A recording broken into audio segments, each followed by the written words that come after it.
Direito Civil, 32º Exame de Ordem, revisão, aula de número 1, Reivane Jabbour. Olá, você que está firme, que está persistente nos estudos para a primeira fase do 32º Exame de Ordem. Nós estamos aqui com muito prazer, com muita alegria para ajudá-los nesta reta final, trazendo em forma de revisão algumas partes do nosso conteúdo, tudo com o afã de que obtenham êxito, sucesso, que tenham a tão sonhada aprovação.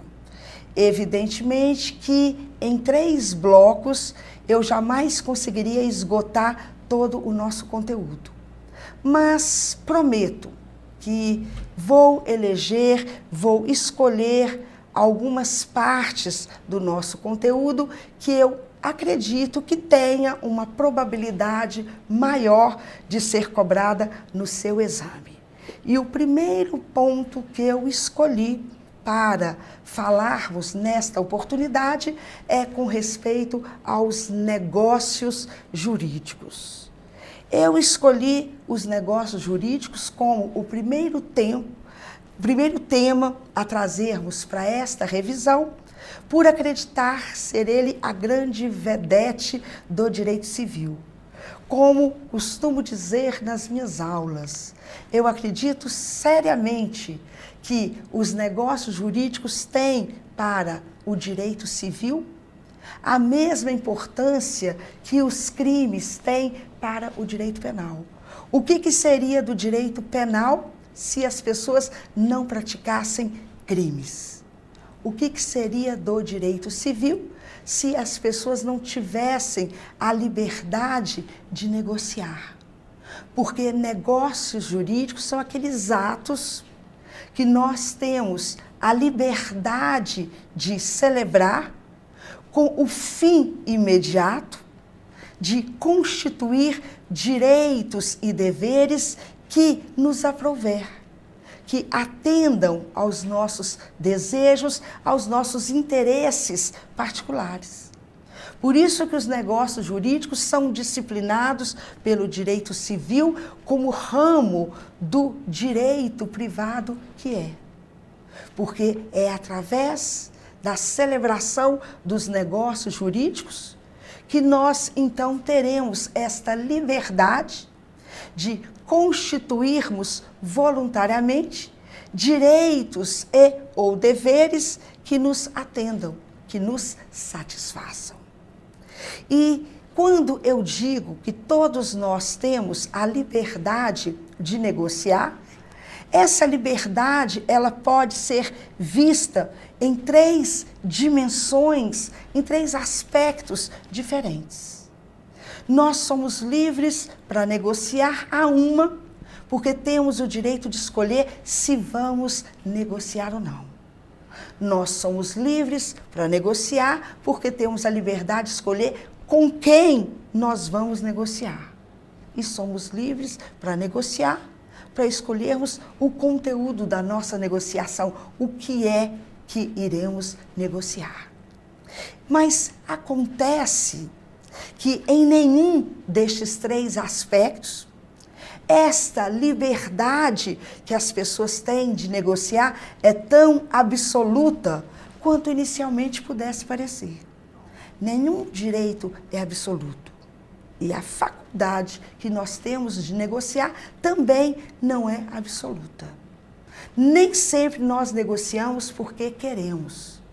Tem negócios que são obrigatórios ou essenciais para nos permitir manter uma existência com dignidade.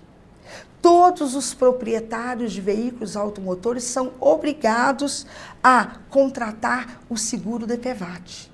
O seguro DPVAT é um seguro obrigatório, que as pessoas contratam não porque querem, mas porque isto foi imposto a elas pelo legislador.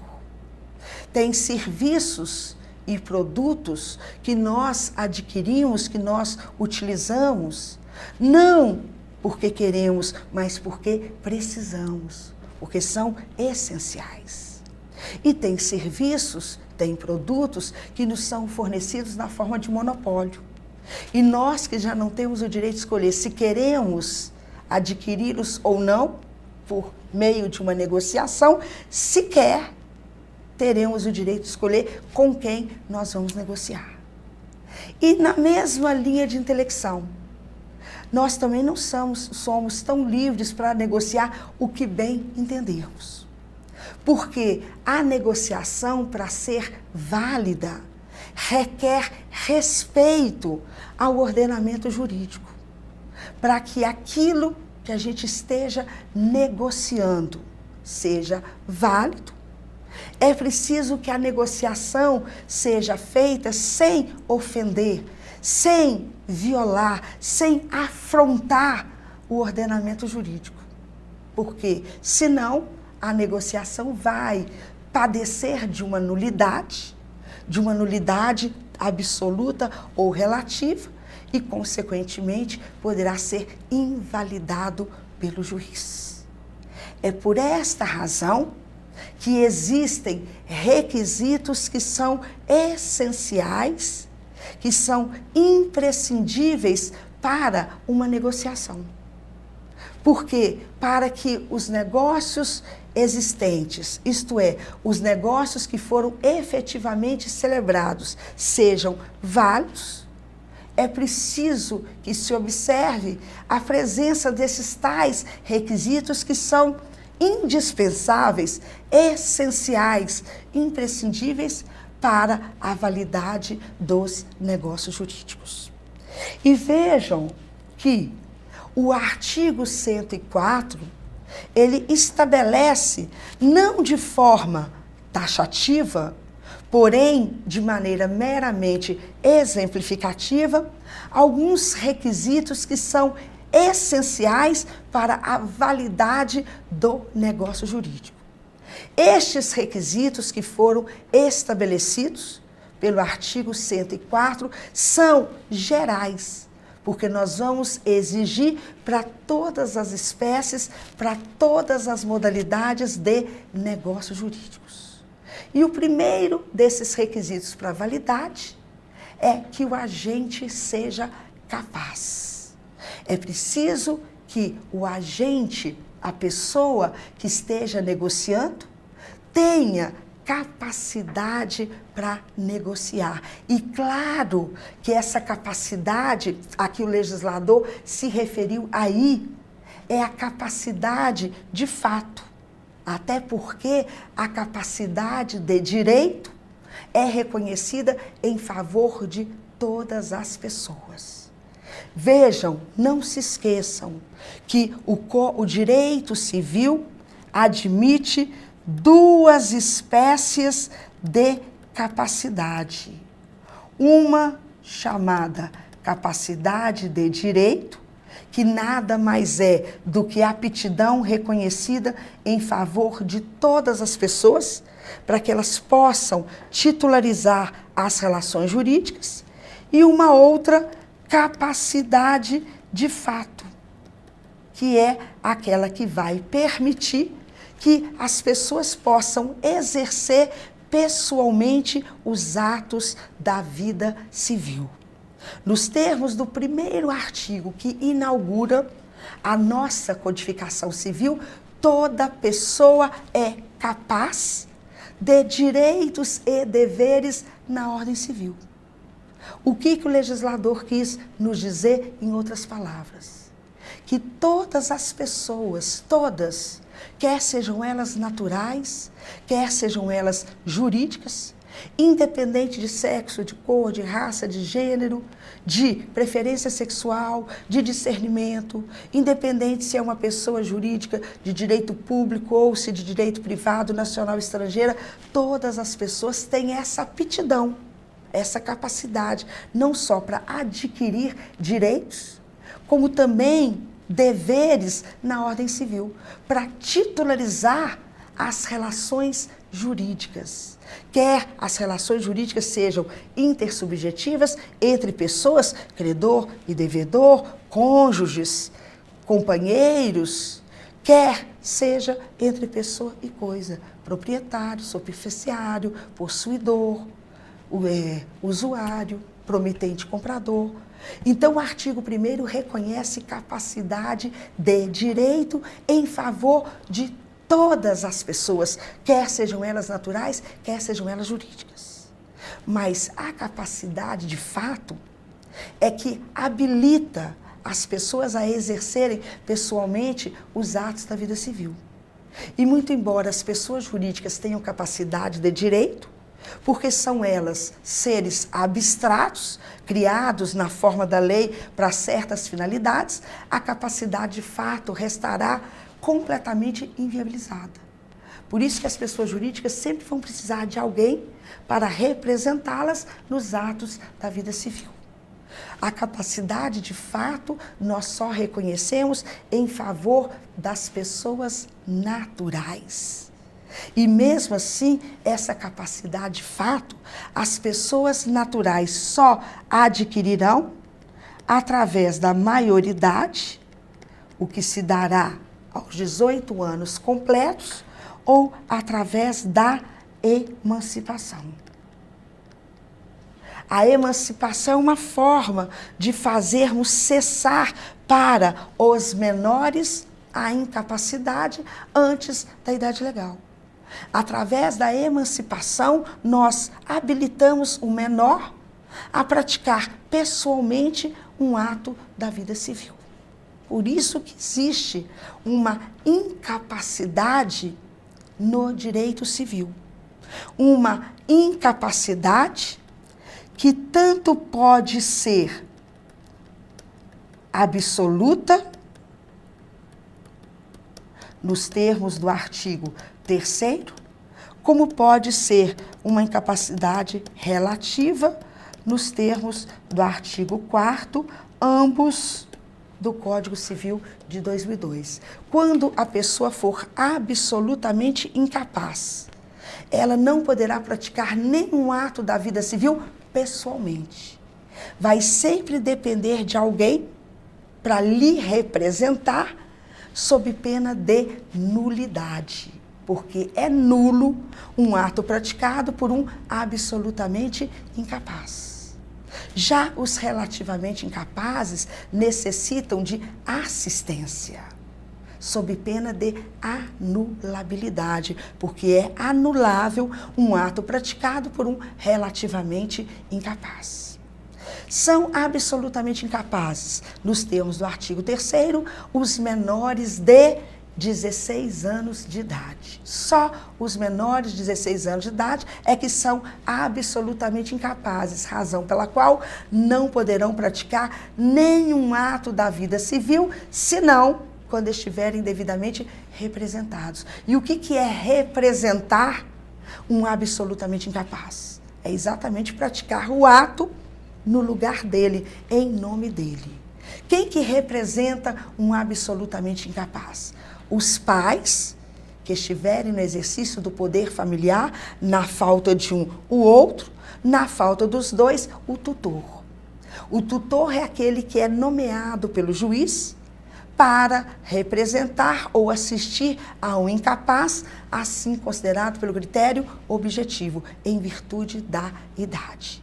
Então, os menores de 16 anos são absolutamente incapazes, razão pela qual não poderão praticar nenhum ato da vida civil, senão quando estiverem devidamente representados. Já nos termos do artigo 4º, são relativamente incapazes para certos atos ou quanto à maneira de exercê-los os menores que se encontrarem no limite etário de 16 a 18 anos, os ébrios habituais, os viciados em tóxicos, aqueles que mesmo por causa transitória ou permanente não puderem exprimir a sua vontade, e os pródigos.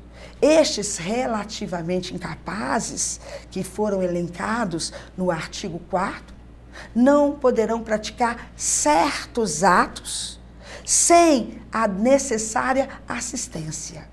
E o que é assistir a um relativamente incapaz? É autorizá-lo a praticar o ato que ele deseja. é praticar o ato não no lugar dele, mas ao lado dele, sob pena de anulabilidade. Os negócios celebrados por absolutamente incapazes são nulos, e quando celebrados por relativamente incapazes são anuláveis, porque a validade do negócio jurídico requer agente capaz.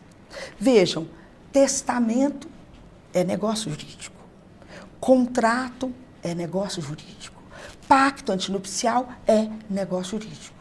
Portanto, como negócios jurídicos que são, os testamentos, vejam, os contratos, os pactos antinupciais, para serem válidos, dependem de que quem esteja testando, contratando ou pactuando tenha capacidade para praticar os atos pessoalmente.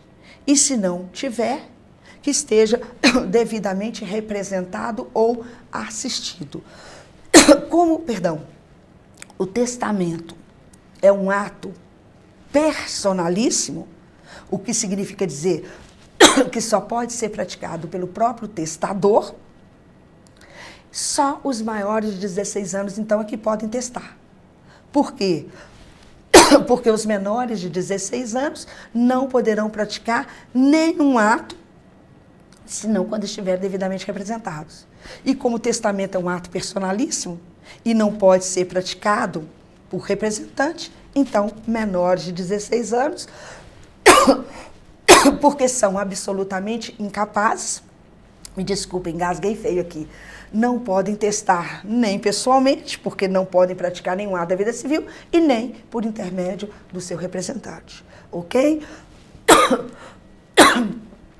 Vejam, a validade do negócio jurídico requer não só que aquele que esteja negociando tenha capacidade para negociar pessoalmente ou supra a falta dela com a devida representação ou assistência, como também o conteúdo da negociação seja lícito, possível, determinado ou, ao menos, determinável.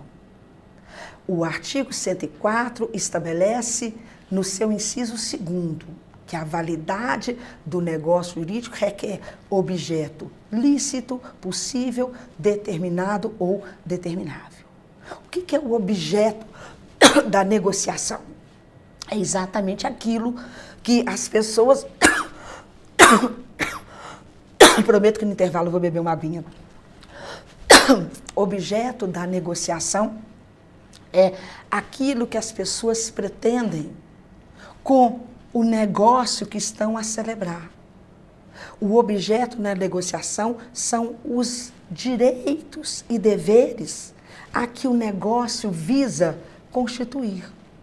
Então, por exemplo, qual que é o objeto de um testamento? Constituir direitos hereditários em favor daqueles herdeiros que foram nomeados, que foram beneficiados em testamento. Quais são os efeitos que um contrato de compra e venda visa constituir?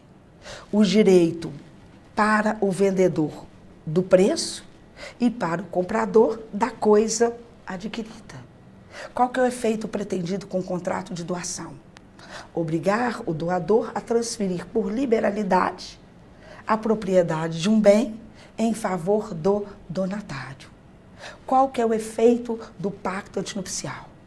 Exatamente estabelecer regras que vão reger as relações econômicas durante o casamento, durante a convivência conjugal. Porque é o pacto antinupcial que vai determinar quando que um cônjuge tem direito aos bens do outro ou não. Então, vejam que é preciso que esse efeito pretendido pela negociação seja lícito, possível, determinado ou determinável. É preciso que os direitos e deveres que as pessoas que estão negociando pretendem constituir estejam inseridos dentro da permissibilidade normativa. Vejam que a negociação não pode violar direitos. Imagine duas pessoas negociando um servicinho. Uma se obrigando a prestar o serviço em favor do outro, mediante a percepção de uma certa remuneração. E esse servicinho consiste em matar alguém. As pessoas podem negociar sim, podem, e tem pessoas que negociam. Mas por que a negociação não é válida? Porque aquilo que eles pretendem com ela não é lícito. Porque violar a vida é um ato ilícito. É preciso que aquilo que as pessoas estejam negociando seja possível. E não só no aspecto material, como também no aspecto jurídico. Imaginem duas pessoas celebrando um contrato de compra e venda, tendo por objeto um pedacinho do céu. Percebo que o vendedor não vai nunca conseguir cumprir com a sua obrigação, com o seu dever, consistente em transferir a propriedade de um pedacinho do céu ao comprador. O comprador nunca vai adquirir o direito a que a compra e venda visava. Portanto, em virtude da impossibilidade do efeito pretendido do objeto, esse contrato de compra e venda não seria válido. E também é preciso que o objeto esteja determinado ou pelo menos seja passível de determinação, porque é preciso que as pessoas saibam exatamente o que elas querem com a negociação, onde que elas pretendem chegar, quais são os direitos e deveres que elas estão dispostas a constituírem voluntariamente. Então, além do agente ser capaz, é preciso que o objeto da negociação seja lícito, possível, determinado ou determinável. E que a forma de negociar seja adequada. De regra, os negócios jurídicos são informais, o que significa dizer que, de regra, os negócios jurídicos podem ser celebrados por qualquer forma, escrita, verbal, ou até, em alguns casos, por intermédio do silêncio. Sim, às vezes o silêncio é uma forma de manifestação de vontade, porque às vezes quem cala consente. Então vejam que, de regra, a negociação pode ser feita por qualquer maneira, de qualquer forma, a não ser que a lei prescreva uma forma ou proíba outra. Quando se diz que os negócios jurídicos são solenes. O que são negócios jurídicos solenes? São aqueles cuja validade está subordinada a revestir o negócio da forma prescrita em lei, cumprindo todas as formalidades exigidas.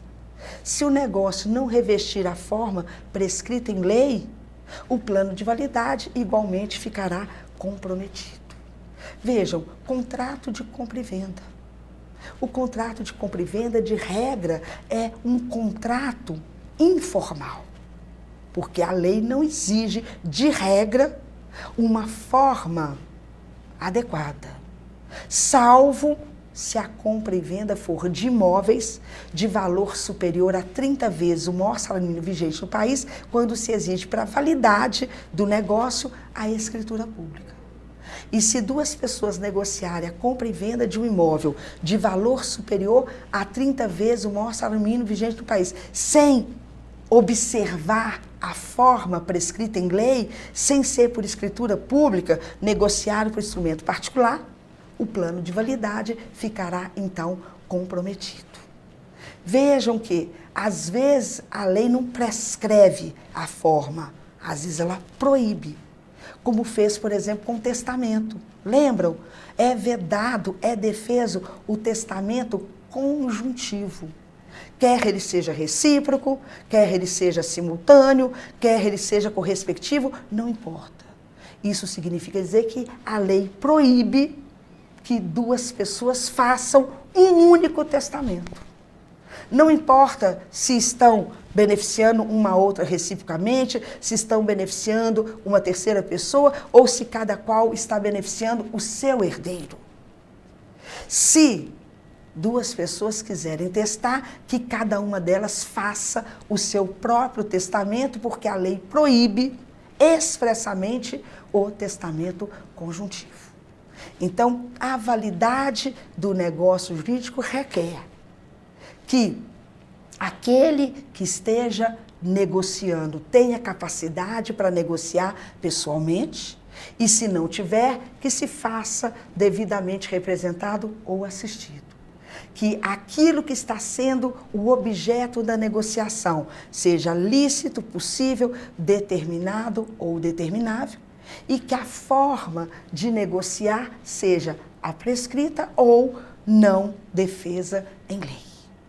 Percebam que toda negociação requer conduta voluntária. Ninguém negocia no susto. Ninguém negocia involuntariamente. Antes de qualquer coisa, para que o negócio jurídico seja feito, para que o negócio jurídico seja existente, é preciso que a pessoa tivesse tido a vontade de negociar. Ninguém testa involuntariamente. A pessoa fez um testamento porque ela quis manifestar vontade que gostaria que fosse cumprida após a sua morte. Ninguém celebra um contrato involuntariamente. A pessoa compra porque quer comprar, vende porque quer vender, aluga porque quer alugar, empresta porque quer emprestar. Só que esta vontade, ela precisa ser livre, esclarecida e ponderada. Porque às vezes poderá haver vício de consentimento. Pode haver vício na manifestação de vontade, tornando o negócio jurídico defeituoso. Por isso que existem alguns defeitos do negócio jurídico que vão comprometer o seu plano de validade. E tem alguns defeitos que o negócio jurídico pode apresentar que são chamados de vício de consentimento, exatamente porque repercutem na manifestação de vontade, fazendo com que ela, ora não seja livre, ora não seja esclarecida, ora não seja ponderada como deveria ser. E esses defeitos do negócio jurídico que nós chamamos de vícios de consentimento são os denominados erro, dolo, coação, estado de perigo e lesão. Esses são os tais vícios de consentimento que vão gerar defeito do negócio jurídico e, consequentemente, a sua anulabilidade. Vejam, erro é uma falsa percepção da realidade, que acaba fazendo com que a pessoa negocie aquilo que ela jamais negociaria se conhecesse a situação verdadeira. Incorre em erro quem compra gato por lebre, quem compra uma caneta achando que fosse lápis, quem celebra um contrato de compra e venda achando que estivesse celebrando um contrato de doação, quem doa para João porque acreditava que ele salvara a vida e depois descobre que ele nunca teria cometido um ato tão heróico. No erro, a pessoa se engana. Porque se ela foi enganada, nós falamos em dolo. Cuidado que o dolo para o direito civil não tem a mesma compreensão do dolo para o direito penal. O dolo do direito penal nós chamamos de conduta voluntária. O dolo para o direito civil é esse comportamento malicioso, feito com o propósito, com a intenção de enganar, de prejudicar as pessoas. No erro eu me enganei, no dolo me enganaram. Mas às vezes o comportamento da pessoa não foi para me enganar, para me induzir a erro. Foi para me ameaçar. Quando a gente diz que houve coação. O que é a coação? É uma violência psicológica, apta a influenciar uma pessoa a negociar o que ela não gostaria. A pessoa, ela sofre um justo receio de ser de sofrer um dano iminente e considerável. Um dano para si, ou para alguém, para sua família, ou para os seus bens. E é esse justo receio que a pessoa sofre que a leva a negociar o que ela não gostaria de ter negociado. Ela negocia, mas sem querer negociar. Não involuntariamente, mas porque ela foi ameaçada, constrangida.